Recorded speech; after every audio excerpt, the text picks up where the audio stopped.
Bonjour et bienvenue à votre édition hebdomadaire de cette semaine dans Dautré, édition du 17 juillet 2022. Aujourd'hui, on vous parle politique, premièrement, avec Véronique Yvon qui présente la candidate du Parti québécois pour le comté de Joliette, Mme Véronique Venn. Vous avez aussi Éric Duhem qui présente Benoît Primeau, qui sera le candidat du Parti conservateur pour le comté de Berthier. Tout ça en vue des élections d'octobre 2022. Nous avons aussi Yves Perron qui nous parle d'actualité de politique fédérale, de ses commentaires sur les situations qui se passent au niveau fédéral. Nous avons rencontré Jean-Pierre Gagnon qui a fait son premier ménage du printemps, on pourrait dire, donc avec un résultat pour nettoyage des berges. Cette fois-ci, ça s'est passé à l'île du Pas. Nous avons aussi la présentation de Maryse Saint-Amand concernant les prochaines activités de la chapelle d'Écunebert. Donc, vraiment, il y a d'autres sujets, mais vraiment une actualité toujours foisonnante en plein mois de juillet. On vous rappelle que cette émission est un résumé des activités qui sont passées dans la semaine dans Dautré. Sur ce, bonne écoute. Bonjour tout le monde. Alors, je suis accompagnée aujourd'hui de Thérèse Chaput, qui est la présidente du conseil exécutif du Parti québécois de Joliette et d'une personne fort importante que je vais vous présenter à l'instant. Alors, c'est avec beaucoup de joie et d'enthousiasme que je suis devant vous ce matin pour vous présenter la personne que je souhaite voir me succéder à titre de députée de Joliette le 3 octobre prochain. Cette personne, c'est une jeune femme que j'ai vue faire son entrée sur la scène municipale il y a 9 ans, à 31 ans à peine, qui a foncé et qui a, à force de travail, de conviction et de volonté d'offrir ce qu'il y a de mieux pour son coin de pays, a remporté contre toute attente l'élection face à un maire qui était en place depuis près de 20 ans. Son arrivée comme première mairesse de son village natal de Sainte-Marie-Salomé s'est faite à sa manière, en étant humble, toujours prêt, mais ô combien déterminé. Et les gens ont tout de suite reconnu en elle la leader qu'ils voulaient pour l'avenir de leur municipalité, une leader proche des gens, toujours sur le terrain, axée sur le faire et non sur le paraître, obsédée d'obtenir des changements et des résultats pour le bien-être de son monde. Comme députée de Joliette, alors qu'elle devenait à l'époque une des 13 maires et mairesses de ma circonscription, je l'ai découverte. Je l'ai vue aller, je l'ai vue évoluer, je l'ai vue travailler et j'ai été tout de suite conquise et toujours de plus en plus impressionnée au fil des années. En plus de sa fonction de mairesse, je l'ai vue devenir, tour à tour, tenez-vous bien, à la faveur d'engagements qui se multipliaient, les gens reconnaissant en elle cette femme par qui les choses arrivent et changent, préfète suppléante de la MRC, présidente du Carrefour Jeunesse Emploi, membre de conseils d'administration aussi importants et variés dans à peu près tous les domaines que le Conseil régional en environnement de la Naudière, l'Arche Joliette pour les personnes vivant avec une déficience intellectuelle, la Symphonia de la Naudière, le réseau des femmes élues de la Naudière, en siégeant de plus sur le Conseil régional des partenaires du marché du travail de la Naudière, sur la Commission de l'aménagement et du territoire de la Fédération québécoise des municipalités. Et bien sûr, c'est sans compter sa vie professionnelle menée tambour battant en parallèle avec celle de mairesse déjà exigeante au sein du Centre régional universitaire de la Naudière, dont elle est devenue la directrice générale, évoluant dans l'univers de l'éducation, une de ses grandes passions, comme en témoigne aussi sa présence sur les lieux de concertation que sont le Chantier régional en éducation et Éducation la Naudière. Juste ça. Êtes-vous essoufflé? Ce n'est qu'un début et ça prouve à quel point elle a de l'énergie. Cette personne exceptionnelle, c'est Véronique Venn. Et je ne pourrais être plus heureuse de pouvoir enfin révéler son identité au grand jour et dire que je vois en elle la successeur que méritent les gens de la circonscription de Joliette. Une femme au grand cœur, une femme qui fait toujours passer les personnes et les causes avant sa propre personne. Surtout une battante acharnée avec un petit côté rebelle quand il faut sortir des sentiers battus chaque fois que l'intérêt supérieur de sa communauté le requiert. Vous vous rappellerez que lorsque j'ai annoncé que je ne solliciterais pas de 5e mandat, j'ai invité la relève à s'investir en politique, à s'investir pour que la classe politique et que nos institutions lui ressemblent toujours davantage. Je suis donc enchantée de voir qu'une personne de la relève et de la qualité, du rayonnement et de la compétence de Véronique Venn s'engage comme candidate à l'investiture du Parti québécois de Joliette, une candidate, vous l'aurez compris, que j'appuie à 200%. Véronique Venn représente en effet exactement la relève allumée, engagée, idéaliste et pragmatique à la fois que l'on souhaite voir aux commandes. Je ne pourrais être plus fière, Véronique, de ce plongeon que tu fais aujourd'hui et qui, je le sais, te mènera à accomplir de grandes choses pour nous tous et toutes dans Joliette et partout au Québec. Je ne pourrais être plus fière de pouvoir te désigner officiellement et publiquement comme celle que j'espère voir devenir députée de Joliette. Et je sais que, comme moi, en te découvrant toujours plus, les gens de la circonscription de Joliette seront toujours plus nombreux, comme ils le sont déjà pas mal, parce que avec le nombre d'implications que tu as, ils te connaissent déjà pas mal bien. Ils vont être de plus en plus nombreux à t'adopter et à vouloir construire avec toi. C'est la chance que je leur souhaite, c'est la chance que je nous souhaite. Merci Véronique de continuer à porter la flamme progressiste, environnementaliste et souverainiste à Joliette. La suite du monde et de notre monde ont besoin de toi. Sur ce, je te cède la parole. Quand j'ai rencontré Éric, il m'a posé la question, mais qu'est-ce qui te pousse à mettre ta carrière en suspens puis à te lancer en politique? C'est la première fois que je fais de la politique. Et si tu te souviens, Éric, je t'ai répondu sans hésiter et à l'instar de plusieurs autres collègues du parti qui font de la politique pour la première fois, les jeunes, mes enfants, premièrement, et d'autre part, ma mère, et son conjoint, les aînés. D'ailleurs, ma mère qui me fait l'honneur de sa présence aujourd'hui, elle qui a subi... Merci, maman. Je dis ça parce qu'elle a subi une chirurgie pour le cancer récemment. Ça va super bien. J'ai eu des bonnes nouvelles avant hier. Donc, comme je le mentionnais, les jeunes, les aînés, ils ont vécu, puis ça vient de joindre le message de mes collègues ici en arrière de moi. Ils ont vécu vraiment 2 ans de pogner à la maison, à rien faire. Mon fils a raté sa dernière saison de basket au secondaire. Pour moi, c'est inexcusable. Puis il ne faut absolument pas que ça se reproduise. Jamais. Jamais. Et troisièmement, pour ma part, après près de 30 ans sur le marché du travail, à travailler fort comme mes parents l'ont fait pour avoir une vie décente. Et se revirer de bord et regarder la situation au Québec et se dire, mon Dieu, c'est désolant, pour ne pas dire fâcheux, de voir la situation. Je ne passerai pas au travers tous les problèmes du Québec, mais on le sait tous, là. Système de santé, système d'éducation, les écoles, les infrastructures qui sont dans un état lamentable. Moi, c'est pas le Québec que je veux pour mes enfants. Puis je suis convaincu que c'est pas le Québec que les aînés voulaient nous laisser en héritage. On peut faire mieux. On peut faire beaucoup mieux. Et la première chose qu'on doit faire, c'est ramener le gros bon sens. Il me semble que c'est évident, mais ça a l'air que c'est très difficile. Mais vous avez en arrière de moi des gens, des collègues, qui veulent juste ramener le gros bon sens au gouvernement. Quand quelque chose...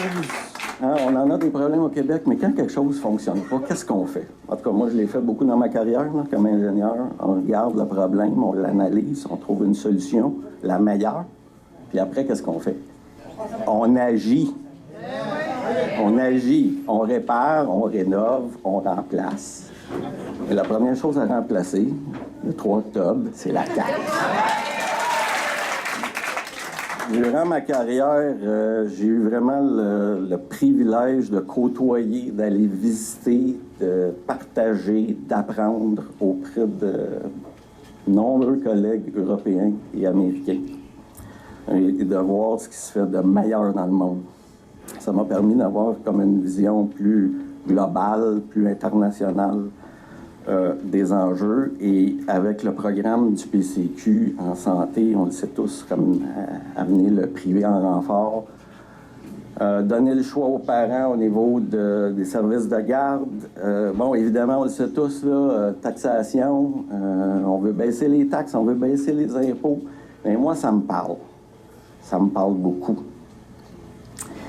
Et je pense que c'est le coup de barre qu'il faut vraiment donner au Québec pour progresser et être compétitif.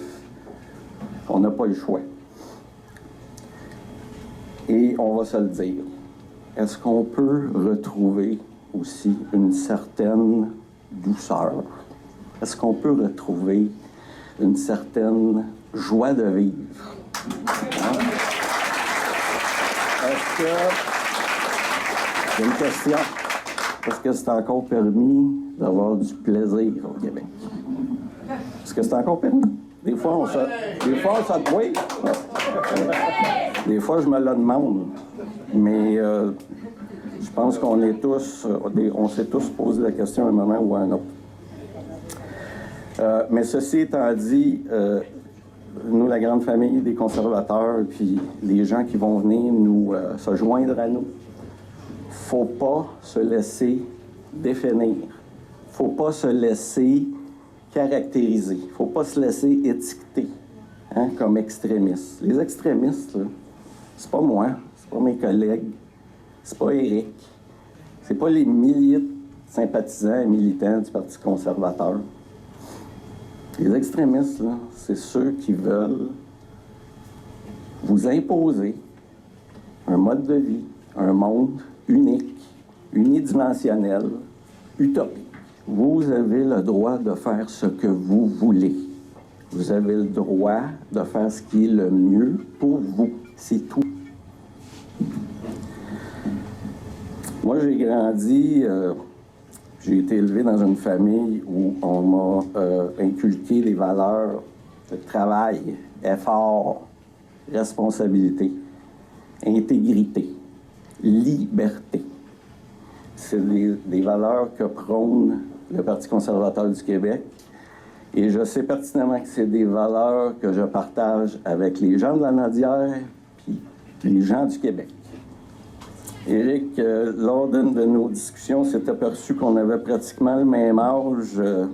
Puis à ce moment-là, je t'ai dit « Ah, j'arrive à un âge, j'ai le goût de faire autre chose. » Tu m'as répondu, à l'âge qu'on est rendu, go. On donne une go pour les prochains 10 ans, ben go. Go.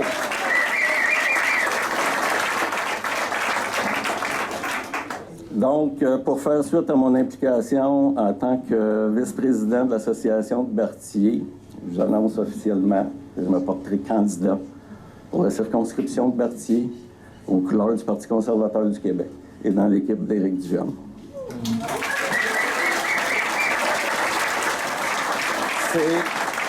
C'est littéralement une vague de gros bon sens qui se passe présentement au Québec. Puis dans Berthier, on va la faire partir au fleuve Saint-Ignace-Berthier, la Narey, la Valtrie, puis on va la faire monter jusqu'à Saint-Michel puis la Manoire.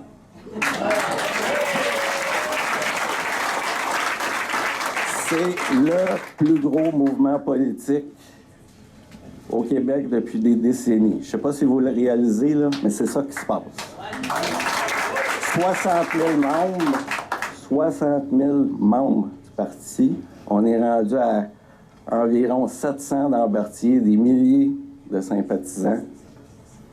Puis je vous invite à vous impliquer, je vous invite à venir nous voir. On va se promener partout dans la circonscription. On va faire des activités en commun avec nos voisins les autres circonscriptions voisines. On va se voir, on va jaser. Puis la chose la plus importante, on va s'unir. S'unir.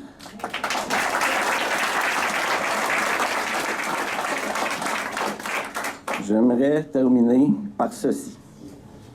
Et je veux que vous le reteniez. Aujourd'hui et pour toujours. Personne ne nous accorde la liberté. Nous sommes tous et toutes libres. Libres chez nous. Merci beaucoup. Bonjour Jean-Luc, tu me permets de te dire Jean-Luc, maire de Saint-Ignace de Loyola. En fin de semaine, samedi, moi je suis même résidente de Saint-Ignace. On avait l'impression qu'on était à Montréal. Hein. C'était assez, on pourrait dire, weird. J'ai vu des autos passer sous l'accotement à gauche, rouler en bois d'eau, puis tout ça, puis prendre des risques, là, parce que tu veux rentrer chez vous, à un moment donné. Puis il y a eu de l'attente jusqu'à dépasser le premier pont. Là. On ne pouvait pas rentrer dans l'île, on n'avait pas accès. Même une situation d'urgence, ça avait causé problème. Oui, très problème. Et d'ailleurs, la journée, j'ai communiqué avec M. Plou, le nouveau directeur de la traversée Saint-Ignace. Aussi, j'ai communiqué avec la Sûreté du Québec. La Sûreté du Québec, M. Raboin m'a assuré qu'il était pour s'il y avait une patrouille de l'île, il l'enverrait. Mais M. Plou, j'avais laissé un message, il m'a rappelé. J'ai expliqué la situation. Là, je lui ai dit, écoutez, là, il m'a dit qu'il avait rejoint la Sûreté du Québec, lui aussi, puis il veut parler avec la MTQ. Mais moi, j'ai dit, lundi matin, là, vous allez parler avec la MTQ, puis vous allez leur demander d'installer une pancarte juste à l'entrée du pont. C'est strictement interdit de stationner sur le pont sous peine d'amende. Parce que là, ça en est rendu, c'est vraiment dangereux. Parce que tu parles des vélos.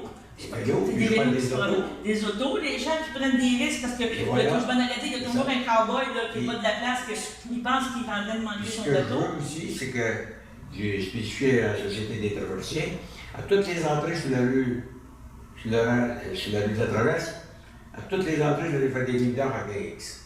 Parce que là, le monde, ils sont prisonniers chez eux. Vous savez, ils ne peuvent même plus sortir, ils sont prisonniers de leur propre peau. Puis le pire, c'est que c'est votre 3 semaines. Quand on a inauguré la gare fluviale, on a eu des beaux discours, on était présents, la fluidité, on a rajouté des espaces de stationnement, puis qu'on les voit sur les vidéos. En samedi, là, il y avait des 6 rangées n'étaient pas pleines. Je comprends peut-être que la veille, il y a eu des problèmes d'ordinateur et de débit. Là, mais le problème, Mme Yvon, il faut que les allées soient libres tout le temps. Puis, comme on disait, entre les deux traverses, il y a tout le temps 15 minutes qui peuvent faire entrer des autos. Là, sur la vidéo qu'on a vue, il y a une qui est verte, les autres, c'est toutes des X-roues. Il faut que ça soit toutes des vertes. C'est-tu moi qui ai l'impression que vous vérifierez, je vous pose la question. Vous savez, quand on arrive au guichet automatique de la caisse, là, SADC, ils ont l'air d'avoir mis des caméras pour voir la circulation. Je ne sais pas si c'est une caméra. Ben, c'est ça qu'on pensait. Je sais que c'est les MTQ qui l'ont installé, que je les ai vus. Bon, OK. Mais je n'ai pas arrêté pour aller lui demander. Mais moi, j'avais l'impression que c'était une caméra. Je dis qu'ils doivent le voir, que ça n'a pas d'allure, que ça fonctionne. Puis, là, on n'est pas les semaines de la construction. On est. Ça s'en vient, là. Moi, je rencontre M. Blou le 13 parce qu'il y a une émission en fait à avoir des traversiers avec ses GSO. Puis ils vont venir me retrouver. Puis écoute, l'émission va être finie, on va se parler. Parce que là, moi, je suis à Saint-Ignace, on ne peut pas endurer ça. On a fait des aides de stationnement pour 115 voitures. Puis des fois, on en met à peu près 70 parce que le bateau, c'est 70. Je m'excuse, là. Mettez du monde pour faire ça. Il y a pas d'être intelligent. À un moment donné, il ne faut pas présumer que le monde. Tu sais, ça va se battre. Là. Je sais qu'à un moment donné, il y avait peut-être des conflits entre les autos. On a vu des affaires. Mais sauf qu'il y a toujours maintenant l'été un préposé qui est dans le stationnement et qui est indique. Moi, je ne veux pas qu'il soit dans le stationnement. Il y a 2 préposés au stationnement pour diriger le trafic puis embarquer les autres. Mais moi, je veux 2 agents de sécurité qui vont partir sur la rade de traverse puis ils vont suivre les autos. Puis ils vont leur dire, OK, t'arrêtes là, tu ne pars pas là. Ainsi de suite, puis chez vous, ils vont se rendre jusqu'au pont, vous les interdire d'embarquer sur le pont. Ça fait longtemps que je leur dis, la Sûreté du Québec, elle ne mettra pas 2 personnes là. Ils n'ont pas de temps. Donc, il faut faire une agence privée. Regardez, samedi, dimanche, là. La Société qui vient de me dire, là, c'était plein toute la journée. Donc, les traverses ont été tout le temps pleines toute la journée. C'est ça. On a fait de l'argent. Oui. Puis on l'a dit qu'on était comme la deuxième traverse la plus populaire. Moi, je peux vous dire, ils sont populaires, peut-être. Populaire, La deuxième. la plus rentable. On est la plus rentable, par exemple. La 16e, c'est moi, en tout cas, les rapports que j'ai, on est la traverse la plus rentable au Québec. C'est ça. Dans Puis là, on veut accueillir les gens, on veut dire que tout est beau, puis s'ils sortent frustrés du coin, bien, c'est pas sûr qu'ils vont revenir. Là. Voilà. Il y a ça aussi, là. Tu sais, à un moment donné, je pense qu'on va avoir de la fluidité, on comprend qu'il faut attendre un bateau, on comprend, mais on a aussi pour les citoyens, ça sera pas drôle. Là. Puis là, même les citoyens, c'est parce que les citoyens, ça se met de traverse, là, quand ils veulent sortir de leur cours, puis même si quand on va être libre, là, quand ils vont sortir de leur cours, il va falloir qu'ils fassent attention parce que ceux qui veulent s'en aller dans le Grand-Saint-Michel, là. Non, mais ça passe vite. bon, regardez, il faut les comprendre, dans le sens où eux autres, ils passent, puis il faut que tu aies le réflexe de dire, il y a peut-être quelqu'un qui va sortir d'une maison, et tant que ça va arriver un accident, bang, Moi, ce que je veux de la part de la direction de la traverse, c'est ils savent comme moi j'ai contact direct avec la MTQ, ils m'envoient tout le temps les entraves à l'ouest. On les reçoit, le tunnel, moi je les reçois tous. Quand ils le savent, là, je vais dire à M. Brou, ben, quand vous savez ça, puis vous voyez que le tunnel est fermé, là, ben là, allez de l'avant. Mettez du monde, engagez vos agents de sécurité et les envoyer là, ben, avisez la Sûreté du Québec. Parce qu'en plus, samedi, c'était les feux d'artifice. Ça veut dire Bois-Jean-Cartier fermé au complet à partir dans l'après-midi. Le tunnel qui n'est pas accessible, à un moment donné, il faut que le monde sorte, il faut qu'il se passe quelque chose. Les gens qui savent que le tunnel s'il est fermé en direction sud, ils vont venir prendre la traverse parce qu'ils vont entendre là-bas. Il y a mieux attendre arrêter au bateau qui était sur l'autoroute et avancer tranquillement. Ah oui, parce que c'est ça. Écoutez, moi je le rencontre mercredi, là, puis. Ça sera un dossier à suivre. Ça sera un dossier à suivre. Vous viendrez nous en reparler, ça va nous faire plaisir. Puis on est aux aguets, là, on surveille ce qui se passe parce que c'est pas agréable. Parfait. Tant pour les citoyens, je pense que pour les touristes. C'est pour tout le monde. On va vous tenir au courant de tout, puis soyez bien inquiète, on va avoir le mode du show, mon monsieur. D'accord, ben je vous remercie. Non, mais c'est important. Bonjour Yves. Les vacances s'en viennent à moitié. Comme tu me disais, tu es à moitié travail, moitié vacances, en espérant avoir un petit break. Là. On essaie de prendre ça un peu plus relax, mais il y a quand même beaucoup de choses, il y a beaucoup d'événements aussi, mais au-delà de ça, beaucoup de dossiers qu'on essaie de classer. Avec la fin de la session parlementaire, ben c'est ça, mettons un peu moins d'heures par jour, mais on est encore au travail là, pour quelques jours, quelques semaines. Oui, c'est ça. Mais ça s'en vient. Moi, je vais en prendre cet été-là. 2018, l'année dernière, après vacances. Là. OK. Oh mon Dieu, ouais, parce que tu as eu des campagnes. Ça commence à être important, là, ouais, c'est ça. C'est ça. Mais. Il y a eu des petites pauses, mais des vraies vacances. Oui, des vraies vacances. Mais je pense que tu vas répondre avec moi la grosse. Ben, je te dirais pas. L'actualité fédérale n'a pas arrêté. Tu as arrêté le 23, mais par la suite, il y a eu beaucoup de choses encore qui ont retenu l'attention. Donc, cette semaine, ben là, on parle justement qu'il y a eu l'Assemblée des premiers ministres des provinces, la Confédération des premiers ministres de toutes les provinces, et ils ont interpellé le gouvernement concernant les transferts en santé. Et je pense que ce point-là a beaucoup interpellé les députés, que ce soit de l'opposition, de partout, en disant, je pense qu'il faut faire quelque chose. Hein. C'est ça qui est comme la...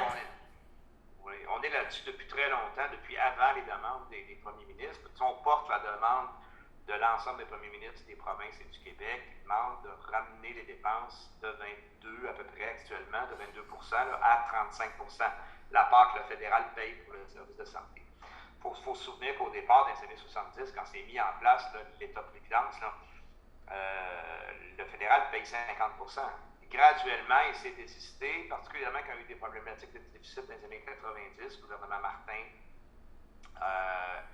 gouvernement Chrétien, avant le gouvernement Martin, quand M. Martin était ministre des Finances. Et dans le fond, ce qu'on a fait, c'est qu'on a enlevé le déficit au fédéral pour le lancer dans la Cour des provinces. Et les provinces sont comme les deux mains attachées parce qu'ils doivent faire les dépenses, mais ils ne contrôlent pas tous les revenus. Et là, on est toujours en train d'aller quémander notre argent. Ce qu'il faut que les gens comprennent, On ne demande pas au bon fédéral de venir nous aider, s'il vous plaît, venez donc nous aider. C'est notre argent, c'est votre argent qu'on a pris avec les taxes. Quand vous payez des impôts, vous faites 2 rapports d'impôts, il y a la moitié de l'argent qui s'en va à Ottawa, puis ils n'ont pas la moitié des dépenses. Il faut que je mesure mes mots. Moi, je ne suis plus capable de ne pas me choquer quand je parle de ça. C'est outrageux, c'est scandaleux, c'est dégueulasse de voir un gouvernement comme ça, fédéral, qui essaie de dire « Ah, ben là, on va venir vous aider de temps en temps avec des petites annonces ponctuelles », alors que le fonctionnement normal, si on administrait vraiment pour le bien-être des gens, et pas pour faire des points politiques en faisant des annonces le samedi après-midi sur un balcon, là, ben, on ferait des transferts permanents. Puis le système, puis les provinces pourraient gérer de façon décente et constante le système de santé. Alors, c'est pas là qu'on est, là. Puis en plus, on se fait dire « Ah, ben là, on va vous mettre des conditions, on va vous donner de l'argent. » Ouais, c'est ça. Puis le premier ministre du Québec a dit hier ou aujourd'hui, là, quelqu'un il demande de parler au premier ministre du Canada, il se fait référer au ministre de la Santé fédérale. Ah, c'est pas moi, parle à mon ministre de la Santé. C'est pas assez important et mon ministre va gérer ça, alors que il ne devrait même pas y avoir de ministre de la Santé au fédéral, comprenez-vous? C'est une compétence des provinces. C'est un non-sens total. Il faut que ça bouge, puis c'est un gouvernement qui ne bouge pas vite. Fait que, on est là-dedans, c'est à peu près dans tout. On a parlé un petit peu avant de commencer l'entrevue de la crise des passeports. Là. On est encore là-dedans. Là. On a encore plein de gens qui contactent le bureau. Malheureusement, des fois, c'est trop tard. Des fois, on ne peut pas débloquer. Mais on est beaucoup de monde. On est vraiment surchargé. C'est pas normal, ça non plus. Un bureau de député là, devrait traiter une cinquantaine, une quarantaine de cas de passeport par année. Des gens vraiment mal pris, des cas extraordinaires. Là, on en a 50 par semaine. C'est impensable. Je veux bien être fin, là, mais là, il n'y a rien qui marche présentement. Là. Fait que notre sortie de cette semaine, c'est de dire, ben là, regardez, les premiers ministres, ils répètent leurs demandes, et ça n'a pas de sens. Il va falloir, à quelque part, faire quelque chose. Puis moi, vous savez que je l'ai, la solution. Il va falloir, à un moment donné, que les Québécois se lèvent debout et qu'on dise, ben écoutez, gars, on est tanné de demander notre propre argent, on va gérer nous-mêmes. On va garder tous nos leviers, puis on va voter nos lois, puis on va avoir un Québec indépendant politiquement, c'est ça que ça veut dire. Puis ça serait tellement plus simple. Mais bon, ça ne serait pas parfait. Il y aurait encore beaucoup de choses qui se feraient, mais il y aurait des erreurs. Au moins, on contrôlerait ce qui se passe. Bon, ça serait de notre faute. On pourrait apporter les correctifs. Là, on ne contrôle pas. C'est la nation voisine qui contrôle notre portefeuille. Est-ce que tu penses que le fait qu'il soit associé, on pourrait dire le mot comme ça, avec le NPD, puis que le NPD tient mordicus à son assurance dentaire, c'est pour ça qu'ils ne veulent pas aussi transférer de l'argent tant que cette partie-là ne sera pas réglée, parce que je sais qu'à la rentrée, des commentaires que j'ai vus, puis tout ça, le NPD, il est comme pas content, si on entend le terme comme ça, à l'effet que cette clause-là pour créer l'alliance n'a pas été encore mise en place. Donc, c'est un autre montant d'argent en santé que le fédéral devrait transférer, puis ça devrait être sans condition, là, devrait dire implanter vos... En fait, c'est ça. En fait, nous, on ne s'oppose pas à la création d'un régime de soins dentaires. Tout ça, il n'y a pas de problème. Tout ce qu'on dit tout le temps là-dedans, c'est que si vous créez un autre programme, il faut que le Québec ait un droit de retrait avec pleine compensation, parce que nous, on les gère nous-mêmes, nos affaires. Puis avant de créer un nouveau régime, il faudrait peut-être financer adéquatement les régimes qui sont existants. Ça aussi, c'est un enjeu. C'est pas parce qu'on ne veut pas là, le régime de soins dentaires, mais là, on a un sous-financement chronique, on a des problématiques partout. Il faut commencer par la base. C'est le toit de la maison coule chez vous, là. C'est pas le temps de vous installer un beau patio neuf dehors. Il faut réparer le toit. Puis ça ne veut pas dire qu'un patio, c'est pas important. L'image est peut-être pas bonne. Non, mais... Mais le NPD, ben, ils peuvent bien faire semblant de ne pas être contents, mais quand vient le temps de voter, ben, ils se lèvent tout le temps avec le gouvernement. Moi, j'en ai soupé un peu là, des gens qui font semblant de ne pas être contents en chambre, qui font des déclarations aux nouvelles, un peu partout, puis qui ont l'air bien fins, puis quand vient le temps de voter, ils votent le contraire, parce qu'ils ont fait un deal avec le gouvernement qui les appuie. Et on a vu ça, entre autres, dans les débats. On a fait une journée complète de débats d'opposition proposés par le NPD sur l'environnement. Le fait que les clauses, les objectifs environnementaux émis par M. Guilbeault étaient trop timides, puis que ça ne marcherait pas, puis qu'on n'arriverait pas. On est tous d'accord sur tout ça, mais en bout de piste, quelques jours plus tard, ils votent pour le budget qui comprend ça, parce qu'ils ont fait un deal avec le gouvernement. Fait qu'à quelque part, il a dû faire semblant. Je ne peux pas si vous comprenez ce que je veux dire. Là. Moi, je suis un comprends. peu fatigué de ça aussi. Là. D'ailleurs, ça paraît, là, je suis dû pour des vacances. Je vais être les nerfs un peu plus vite sur chacun des Non, mais... Mais c'est à un moment donné, c'est parce que c'est de la répétition, puis ça me semble qu'on pourrait agir de bonne foi. Je vais vous donner un autre exemple. La loi sur les langues officielles. Québec travaille, la loi 96, pour renforcer la défense du français au Québec. Imposer ça dans les entreprises de juridiction fédérale qui sont sur le territoire québécois. Mais en parallèle, le fédéral, il fait une nouvelle loi sur les langues officielles. Puis quand la loi fédérale arrive dans la fédération, c'est ça le dommage, c'est que la loi fédérale passe toujours avant la loi du Québec. Donc la loi des langues officielles va supplanter la loi 96. On ne pourra pas protéger notre français correctement. Même que la loi sur les langues officielles vient faire la promotion de l'anglais quelque part parce qu'il est considéré minoritaire au Québec. Donc on vient de nous nuire constamment. Encore une fois, c'est avec notre argent et nos taxes qu'on fait ça. À un moment donné, il va falloir que les Québécoises et les Québécois choisissent. Les lois, ils veulent qu'ils viennent de où? Parce que là, on a deux paliers qui font des lois qui sont contradictoires. Fait qu'on a un choix à faire. On devient une province comme les autres, puis on s'efface. Puis on va être un futur de Nouveau-Brunswick de l'Écosse dans 40 ans. Ben, on se prend en main. Je suis un peu indépendantiste plus que d'habitude aujourd'hui, mais le gars est un peu fatigué de voir le fédéral faire n'importe quoi et qu'il ne se passe rien. Alors, moi, on est toujours la voix du gouvernement du Québec, de l'Assemblée nationale. On porte les demandes du gouvernement. Les demandes du gouvernement actuellement, c'est donnez-nous notre argent pour qu'on gère notre système de santé. Donnez-nous notre argent, là. C'est pas d'hier, là. Maurice Duplessis disait rendez-nous notre butin. Ça fait longtemps, là. Ça se règle pas. Okay. Fait que moi, j'aimerais ça que les gens fédéralistes viennent me dire que ça va marcher dans 5 ans. Bonne chance. Okay. Voilà. Dans un autre ordre d'idée, il y a eu aussi, je vais t'interpeller un petit peu sur la panne de Roger, les télécommunications la semaine dernière et tout. L'intervention de justement... Mon voisin de circonscription, François-Philippe Champagne. Moi, c'est ça. Qui dit, regarde, je vais serrer la vis aux télécommunications, je vais m'arranger pour qu'il y ait de l'alliance, autrement dit, pour pas qu'on se retrouve avec le même problème. Parce que, oui, que les téléphones fonctionnent plus ou moins bien, on peut peut-être s'arranger, mais c'est devenu des Interact, les systèmes Interact. Tantôt, tu parlais des passeports. Service Canada s'est retrouvé le bec à l'eau pendant presque 24 heures, 36 heures. C'était peut-être pas la bonne période pour que ça se passe. Est-ce que vous en avez discuté déjà de ça? Est-ce que vous êtes d'accord avec ce que le gouvernement a demandé aux grands ou vous pensez qu'il y a d'autres solutions? Vous savez, Mme Yvon, moi, c'est un dossier que je travaille quotidiennement. La dernière fois que j'ai parlé à François-Philippe Champagne, j'ai parlé d'une tour cellulaire, de tour de couverture cellulaire. Parce qu'on a plusieurs zones dans Berthier-Masquinongé qui sont très mal couvertes. Puis quand tu te dis, on peut toujours s'arranger si le téléphone fonctionne plus ou moins. Non, mais qu'est-ce que je veux dire, c'est que c'est un 24 heures. Les gens n'ont pas été capables d'appeler 911 pendant la panne. C'est grave. Là. C'est ça. Là. À un moment donné, des fois, je trouve qu'on est un peu relax au Québec. On dit, ben oui, on comprend. Il faut arrêter de comprendre. On est en 2022, là, des tours cellulaires, ça en prend sur le territoire. J'ai des secteurs, Saint-Mathieu-du-Parc, Saint-Alexis-des-Monts, Saint-Élie-Caxton, Saint-Édouard de Masquinongé. Puis dans la partie danoise aussi, il y a des trous là, dans le coin de Saint-Eustache, un peu partout. Et ça, il faut combler ça. Pour revenir à la panne, ben c'est bien. Moi, je suis d'accord. Vous savez que François-Philippe est un gars que j'apprécie quand même. Là, on s'entend bien. Sauf que ça ressemble encore à des belles paroles. Moi, je veux des actes. Donc, on est d'accord. Puis, s'il y a des mesures à prendre, il va avoir mon appui là-dessus, c'est certain. C'est certain. Parce qu'il faut assurer un service de qualité pour les gens, particulièrement au prix qu'on paye. Vous savez qu'on est un des endroits dans le monde où on paye le plus cher. Ouais.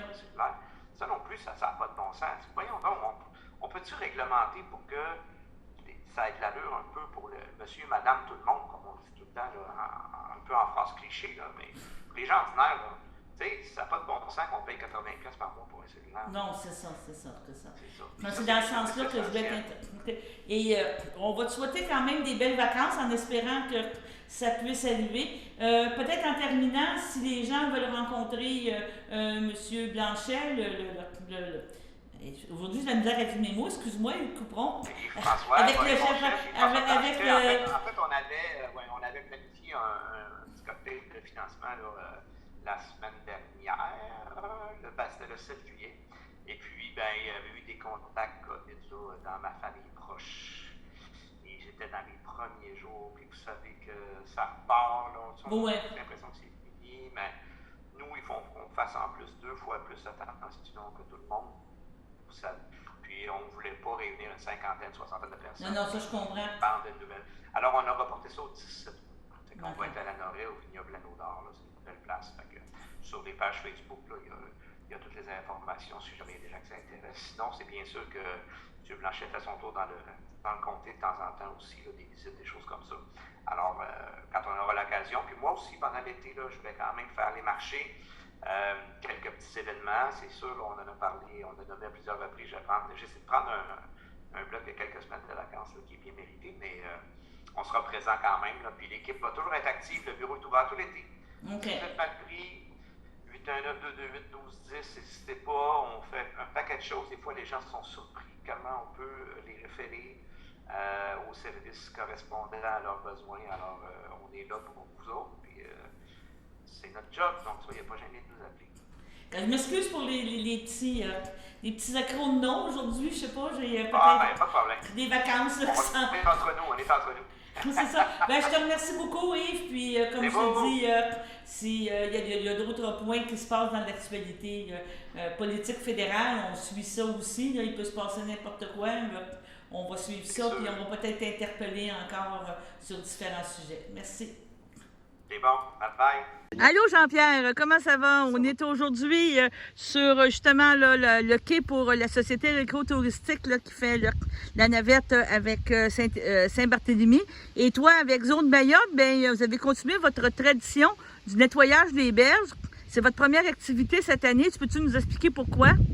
OK, Daniel, c'est ça. En premier lieu aussi, c'est qu'il y a quelque chose de nouveau cette année. C'est que cette année, c'est géré, nos corvées de nettoyage, on continue, mais c'est géré par la Société du pôle récréo-touristique de Mercier. C'est une passation de dossiers. Et c'est la troisième année. Première année 2020, on a fait 2 sorties avec le ponton. 2021, on a fait 10 sorties. Puis cette année, c'est notre première. On est le 11 juillet aujourd'hui. Mais tout le monde qui reste dans les îles, il faut faire attention, j'ai des insulaires ici, tu sais comment ça marche. C'est que les niveaux de l'eau cette année, tout le monde a marqué 2022, étaient très très hauts. Le capitaine a pris son mal en patience, que vu qu'on avait de l'eau trop haute, on était supposé de commencer autour du 5-6 juin. On n'a pas pu commencer, c'est la première fois qu'on le fait le 11 juillet aujourd'hui. C'est avec le comité consultatif en environnement de l'île du Pas. Comité environnement de l'île du Pas. Puis, comme vous voyez, la récolte était quand même intéressante. Tantôt, Daniel a pris des photos. Il y a déjà du stock dans le ponton. Et dans le ponton? Dans le conteneur. Dans le conteneur, OK. Ça va être effacé. Alors, là, on continue. Je vais demander, parce qu'on est toujours très curieux à savoir c'est quoi le poids du stock qu'on a sorti. Et là, on a un nouveau système métrique qui s'appelle la tonne Arsenault ou le poids Arsenault. Donc, on va demander à Jean et à Claude à l'estimer. Là, c'est le piège. À peu près combien de kilos qu'on a sorti à votre estimé? Allez-y, je vous laisse la valeur. 300 kilos. 300 kilos. Ça, c'était à matin, 300. Ça, c'est à matin, oui, c'est vrai, parce qu'il y en a autant. Donc là, c'est le fun. on a presque autant après-midi. Le débat est lancé en direct. Donc 300 ce matin, 300 cet après-midi. On fait un beau Kilos, chiffre 100 rond. kilos. Ouais. Un beau 600 Fois kilos. 2,2, ça fait Donc, 1200, 1300 livres. Alors, en direct à CTRB, on se statue pour 600 kilos. 600 kilos. OK, Wow, c'est bonne ça. moyenne. À juger. Donc, on a sorti 600 kilos. Beaucoup de plastique, de styrofoam. Encore une fois, ça c'est winner, on a des pneus. L'année passée, Daniel était avec nous autres, c'était RB, on a sorti 117 pneus dans nos 10 sorties. Là, cette année, on commence avec un modeste 2, mais on est optimiste, on va en sortir encore cette année. Il y en a un caché. Ah, on a 3. Ah, on avait un caché. Ah, OK. Et loin, regarde, vois-tu, il y en a qui essayent de cacher l'information. Ah. Ben moi, la question, là, tu as parti de qu'est-ce que tu avais fait l'an passé ici dans le coin Oui. pour aller plus loin. Mais est-ce que tu penses que les gens sont sensibilisés puis que ça jette de moins en moins? C'est juste ça. La question, c'est qu'on en sort beaucoup, mais est-ce qu'il y en a encore autant qui rentrent? C'est ça que je veux dire. Ben, d'après ce qu'on a sorti, là, il y a du stock, tout le monde l'a vu. On a du stock qui est enfoui, il y a du plastique. Fait que ça, quand le plastique est enfoui, à un moment donné qu'on travaille dessus, ça veut dire que ça peut monter à 2019. 2020, mais il y a encore des bouteilles de plastique. Si on a remarqué des bouteilles de plastique individuelles, il y a du stock. Ben, regarde, on va laisser parler tout le monde. On se souvient que l'année passée, on était retourné pour faire la Chico. Et puis, après avoir débarqué, juste 2 personnes qui ont pris une petite marche, était bien belle. Il n'y avait plus. Oui, c'est Fini. ça. Il n'y avait plus de déchets, il n'y avait plus rien. Donc, celle-là, c'était réglé de ce côté-là. Oui, puis cette année, on va retourner pour voir, parce que s'il y a du stock sur la Chico, ça veut dire que là, ça sera du stock vraiment, vraiment nouveau de cette année, parce qu'elle a été super bien nettoyée. On a fait l'année passée, on avait fait l'île à la Cavale. Oui. On a fait une bonne partie, on a fait le côté est de l'île du Pas, les 2 bords. On avait fait l'embouchure de la Chico. On avait fait l'île aux Vaches avec Carrefour en Jeunesse Emploi. Oui. On avait été à la Serbie. On a fait le côté de l'île au Castor. Donc, on est intervenu dans à peu près tous les secteurs où est-ce que c'est difficile d'accès, mettons, au niveau de quand tu n'as pas des propriétés privées. Est-ce que c'était votre première expérience? C'était ma première. Oui. Puis, comment tu as trouvé ça? Écoute, regardez. Mais veut dire- C'est une belle action, c'est une belle action. Je veux Oui, dire, mais veut dire... faut le faire, là, je veux dire. Ouais, mais t'as prise de conscience que t'es arrivé puis je que pense les je gens... suis déjà quand même très conscientisé, mais je le sais que vu qu'on est des Bastades du Saint-Laurent, puis l'eau monte, l'eau descend, souvent ça apporte des déchets, tout ça. Donc, en quelque part, ça va être à recommencer quand même à toutes les années parce qu'il va tout le temps en avoir un petit peu. Mais on ose croire qu'avec les années, comme les pneus, je veux dire, ces pneus-là, ils ne reviendront plus. Là. Ils vont être. On espère. Mais oui, c'est important d'être sensibilisé à l'importance de jeter moins nos affaires puis de faire attention. Surtout ceux qui se promènent en bateau, tu sais, des fois en bateau. Ben c'est ça. Il y a du vent, il y a tout ça, donc tu sais, d'essayer de faire attention. Ou si tu vois quelque chose partir au vent, pas dire, oh, pas grave, mais non, t'arrêtes ton moteur, puis si t'es capable d'aller récupérer, vas-y le récupérer. Parce qu'on ne sait pas, ça peut être mangé par une quelconque bestiole ou. Donc, ouais, c'est important de ramasser nos choses puis de faire attention à l'environnement. C'est l'importance. Monsieur... Vas-y, Jean-Pierre, oui. Ce qui donne, puis je te dis, Minage, ce que tu as dit, ce qui donne aussi beaucoup d'importance quand on dit on voit du styrofoam, on prend du styrofoam ou du plastique. Là, on sait que quand il va y avoir une prochaine crue des eaux, ce qu'on a ramassé, ce que la gang a ramassé, c'est ça de moins qui s'en va dans le golfe. Et que quand, à un moment donné, c'est le dernier les îles de la chapelle du Lac-Saint-Pierre, avant l'île d'Orléans, c'est le dernier tronçon, à un moment donné, où est-ce que ça bloque. Quand ça pogne le fleuve, après ça, ta colonne d'eau dans le Lac-Saint-Pierre, ça s'en va. Ça monte au l'océan. Exactement, ça s'en va. Puis là, on sait que, bon, dans les... mettons, par rapport à la faune ornithologique, les oiseaux, dans des mammifères marins, mettons, quand on parle des rorquals, puis tout le monde sont très sensibilisés, des rorquals qui viennent se promener ici des fois. Fait que c'est tous les mammifères marins qu'on a dans le golfe. Tout ce qu'on a ôté, ça fait ça de moins à un moment donné qui risque d'être gobé. Fait que ça a, je dirais, encore plus de poids, le fait qu'il y ait des gens qui soient sensibilisés puis qui posent ce geste-là aujourd'hui. Il ne faut pas oublier que le styromousse, là, ça peut se désagréger. Là. Donc, ça fait toutes des petites particules. Là. On le sait, là, les nanoparticules de plastique, là, c'est un véritable fléau. Là. Donc là, on parle plus de styromousse, là, mais c'est ça se désagrège. Puis après ça, les poissons, les mammifères marins peuvent avaler ça. Donc, je veux pas... On en a même... Ça peut pas nuire. C'est ça, comme tu dis. Bien, on en a même, pas être rabat-joie après-midi, mais on en a même, c'est rendu quand même dans l'eau embouteillée. On a commencé à découvrir en 2021 qu'on a des microparticules de plastique. Fait que Il y en a partout. Qu'est-ce qu'on a fait, là? Yes. OK. Tu me parlais de la semaine prochaine, la prochaine semaine. C'est quoi ta prochaine chose, si Dieu le veut? Là, on parle de la température et tout. Là. C'est assez aléatoire, Daniel. On va se tenir en contact avec CTRB de façon très serrée pour confirmer la prochaine date. avec notre capitaine, d'ici la fin de la semaine, on va donner la prochaine date. Puis je veux remercier encore une fois le comité environnement de l'île du Pas pour leur patience, leur perspicacité, parce que c'était long. Mais on a réussi à le faire aujourd'hui. Merci beaucoup, messieurs. C'est la 3e année qu'on participe. Depuis 2019 que le comité environnement qu'on a participé avec Jean-Pierre, Jeanne Bayane à l'époque pour faire ces activités-là. On en avait fait sur le bord de la rue en 2019, la première année. Là, on a fait une couple d'années qu'on participe avec le bateau penseur. Vous avez été les premiers. Avec Amélie, on avait commencé. On souhaite continuer, le comité environnement souhaite continuer à appuyer cette activité-là, puis encourage les citoyens du Pas, d'une part, à faire attention puis à ramasser chez eux, devant leur résidence sur le bord de l'eau, et de participer aussi aux prochaines corvées qu'on pourra faire avec le comité. Monsieur le capitaine, en terminant, tantôt on parlait d'éducation. Vous promenez à travers les plaisanciers la fin de semaine, là, quand que le bateau passe un port. Est-ce que les gens font attention maintenant, même les gens qui embarquent justement pour utiliser la navette, est-ce qu'ils sont plus conscientisés à ça ou vous pensez qu'il y a encore beaucoup d'éducation à faire? Écoutez, on a des poubelles à bord, donc ils jettent à rien. Il ne faudrait pas pas en voir un non plus parce qu'il a rejoint de la poubelle. Mais qu'est-ce que je veux dire? Est-ce qu'on sent une sensibilité on pourrait dire des plaisanciers là, qui sont sur le fleuve? Pensez-vous que ça s'en vient de plus en plus? Ah oui, les gens font bien attention. On le voit, moi je suis, le bateau est amarré à c'est ça. Marina du Nord. On a un gros container qui est là, puis le camion vient de vider souvent. Non, les gens font bien attention. Ils font plus attention. Oui.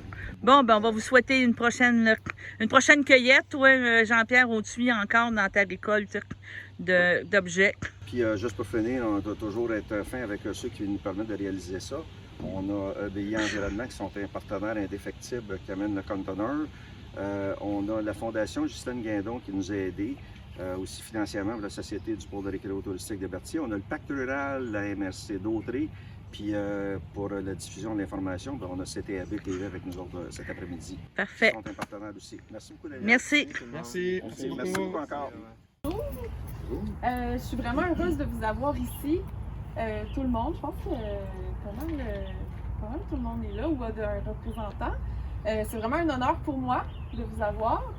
Puis, juste pour rebondir un petit peu sur ce que Réal disait aussi, la chapelle des Culs-de-Berre, d'un point de vue identitaire, elle est particulièrement importante ici dans la région, puis pour le Québec au complet, parce que c'est le symbole du rapprochement entre le régime anglais et le régime et les Canadiens français.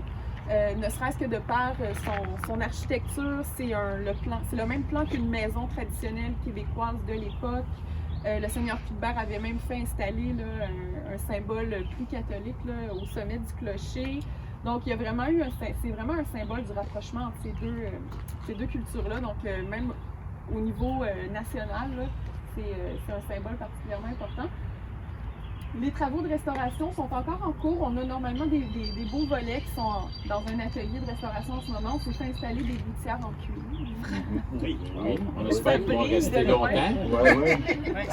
Oui, à vous des caméras. Ça va verdir, ça va s'utiliser, ça va être magnifique. Fait que la SODEC, c'est vraiment, ils l'ont vraiment à cœur ce bâtiment-là, puis ils se sont vraiment donné là, beaucoup de mal pour le restaurer. Le badigeon, tout est refait selon les techniques traditionnelles là, de l'époque, étant donné que le bâtiment est classé aussi, c'est très important de respecter ça. Donc c'est pas mal ça pour ça. Au niveau de la programmation, donc nous, depuis plusieurs, là, on en est à notre 4e saison où on a adopté cette approche-là, où ce qu'on fait, c'est qu'on utilise la chapelle des Culs-de-Berre, un lieu patrimonial classé, historique, puis on fait rentrer des arts contemporains, des arts actuels à l'intérieur de la chapelle, donc on marie les deux, parce qu'on veut que ce patrimoine-là soit pas figé dans le temps, on veut qu'il continue à vivre avec la société, avec ce qui se passe aujourd'hui. Donc on fait rentrer des projets, on en développe aussi, on crée des projets spécifiquement pour la chapelle, pour le lieu, pour le territoire dans le fond, parce qu'il y a beaucoup de nos projets, on est beaucoup dans l'action coopérative. Donc on prend un artiste professionnel, puis on l'associe avec un groupe de la population pour créer un projet. Donc je ne sais pas s'il y en a parmi vous qui ont vu certains projets de ce type-là. On en a à peu près un par année, mais de plus en plus, là, on tend à en faire. J'espère que l'année prochaine, notre programmation va être complètement des projets comme ça. Cette année, bien, le projet que vous allez pouvoir visiter à l'intérieur, ça s'appelle Reboisement. C'est un projet de littérature.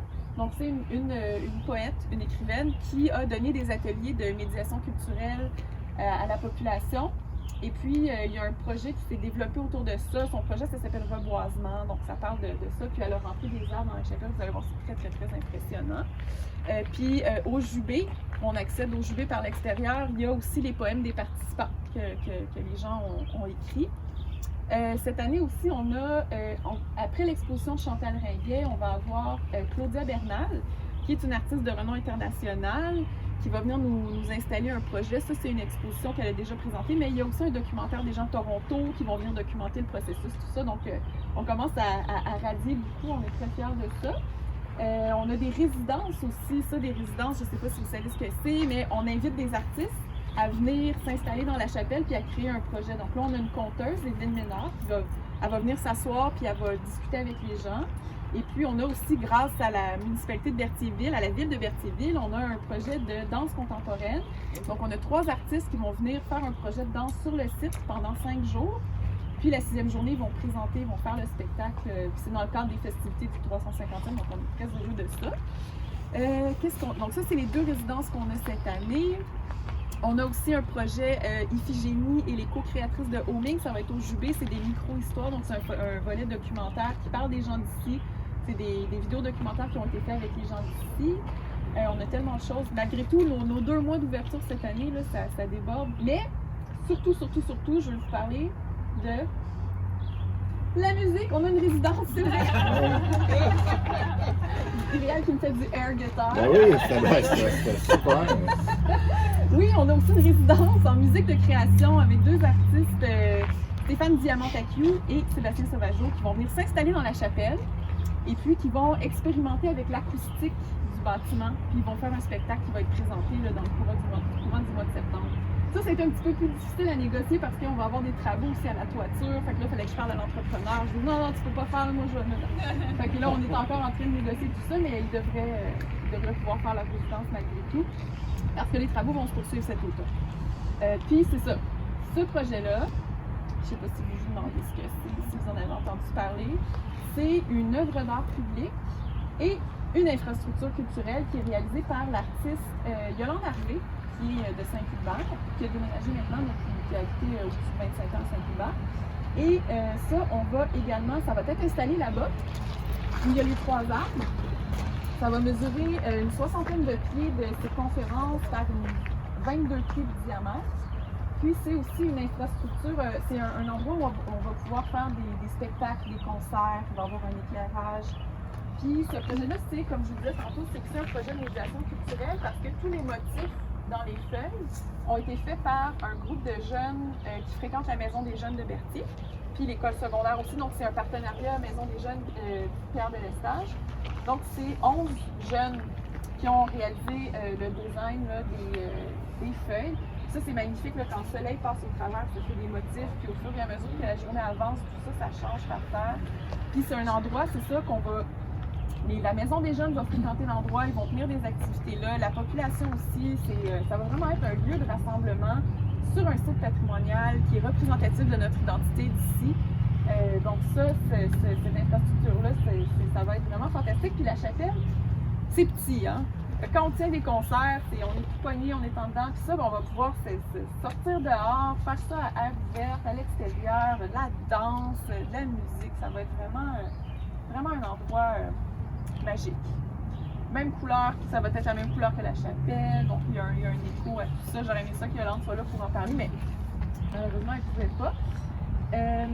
Ça va être installé, les travaux sont prévus mi-septembre, puis le dévoilement va être fait le 1er octobre. Puis encore une fois, la ville de Berthierville nous soutient aussi dans ce projet-là. On est vraiment choyés. Donc c'est un partenaire principal pour la réalisation de cette œuvre-là. Puis c'est ça, ce qui est bien, c'est que c'est une œuvre d'art, mais c'est aussi fonctionnel. On va pouvoir faire des activités là-dedans. On rentabilise tout ça. Fait que,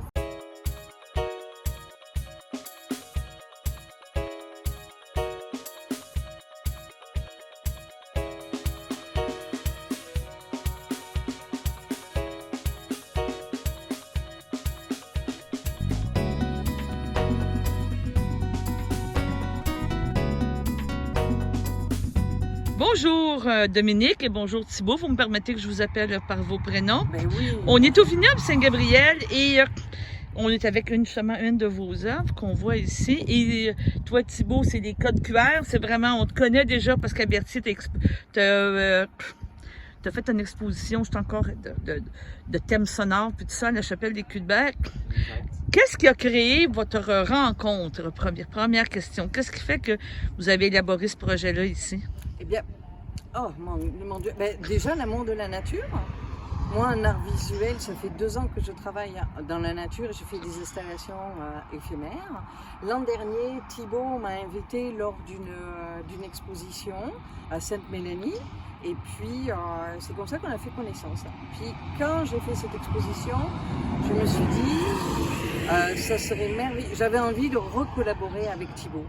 Donc, je l'ai invité, il a dit oui. Et puis, ça a été une belle histoire d'amour. Et toi, bah, c'est ça, on a eu un bel échange l'année dernière. Puis, finalement, on s'est rendu compte que Dominique travaillait sur le paysage visuel et moi sur le paysage sonore et qu'il y avait comme un lien à faire entre les deux. Puis en fait, on a des sensibilités assez similaires. Donc ça s'est fait naturellement.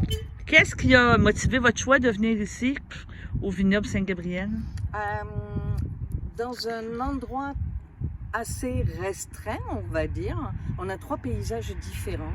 Donc c'est ça qui m'intéressait parce que c'est histoire de paysage. Donc on a un paysage avec la plaine du lac Maskinongé, un paysage dans la Pinède, ça c'est un paysage, on va dire, travaillé par la main de l'homme, et un troisième paysage, c'est dans la forêt. Donc je voulais avoir une sensibilisation sur l'espace, et ces 3 espaces aussi sonores différents. Ça c'est la partie de Thibaut. Et c'est ça, ta partie à toi, Thibaut, les paysages sonores, n'en déplaise à plusieurs personnes, mais on a une perte aussi à ce niveau-là. Hein. Les oiseaux, entendre les sons, on pourrait dire, l'urbanisation, quoi qu'on en pense, nous a fait perdre des sons, des auditions. Est-ce que tu penses que qu'est-ce que tu fais, ça devient patrimonial dans le sens qu'on récupère ces sons-là, on les garde, on peut les avoir comme héritage? C'est sûr que c'est une partie de travail qui m'anime et qui m'intéresse, le patrimoine, comme j'avais fait à Berthierville, aller rechercher les histoires de comment le paysage sonore a évolué. De manière générale, j'essaie de sensibiliser les gens à l'écoute de l'environnement justement et à prendre conscience de tout ça. Maintenant, ce projet-là, c'est un petit peu différent, il n'est pas vraiment sur le patrimoine, c'est vraiment plus des compositions sonores que je dirais comme un tableau, c'est comme des peintures, c'est-à-dire que c'est des sons que je viens imposer, que je transforme et que j'en fais des compositions en rajoutant de la musique. Donc c'est assez différent que ce que j'ai pu faire jusqu'à présent. C'est moins patrimonial, terre à terre, et plus comme évasif, mettons, dans une espèce de volonté d'amener les gens à apprécier un paysage imaginaire, mais tout en ayant une petite conscience de l'écoute dedans. Est-ce que un des deux peut nous expliquer à quoi qu'on s'attend? On vient au vignoble Saint-Gabriel, on voit une œuvre ici, on a aussi des codes QR, et là, on va se promener dans la forêt, dans la Pinède, ici, dans les choses, et on va avoir des choses qui sont associées, qui nous font réfléchir aux œuvres. C'est ça que c'est ça, on fait un résumé? Oui, c'est exactement ça. Il y a 3 œuvres, 3 installations en art visuel, avec 3 thématiques. Hein.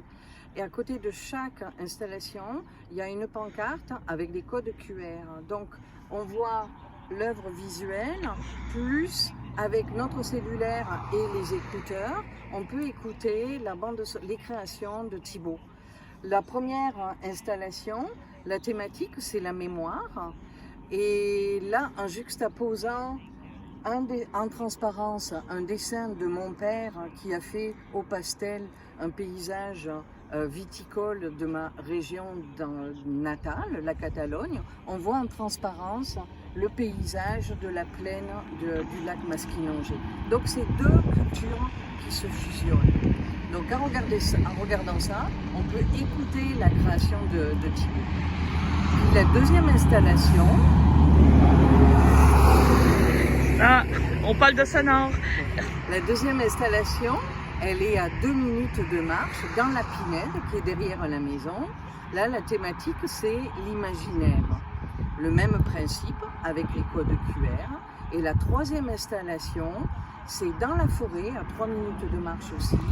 Et c'est la résilience, avec un code QR aussi. Voilà. Et je voyais, on peut acheter des reproductions. C'est important, là, il faut le dire. Oui. Produits dérivés, parallèlement, pour garder en mémoire donc cette exposition, on a fait un tirage de cartes postales, 3 cartes postales qui représentent bien sûr les 3 installations, et à l'endos, il y a l'explication ainsi que le code QR. C'est-à-dire que les gens achètent les cartes postales, puis ils arrivent chez eux et tranquillement, dans le confort, dans une bonne écoute, non seulement ils voient les œuvres, mais ils peuvent écouter l'œuvre sonore de Thibaut, les œuvres sonores de Thibaut. Donc, on parle que ici, ça va être présenté jusqu'à la fin juillet, c'est bien ça? Jusqu'au 30 septembre. 30 septembre, OK, oui. D'accord. Tout va être présenté jusqu'au 30 septembre. Oui. Et par la suite, on remballe tout et on fait un autre projet. C'est vraiment éphémère pour ici. C'est ça, voilà. Bon, ben d'accord. Il y a une deuxième journée de médiation culturelle le 17 août. Parfait. Voilà. Ben, je vous remercie. Merci. Bonne exposition. Merci bien.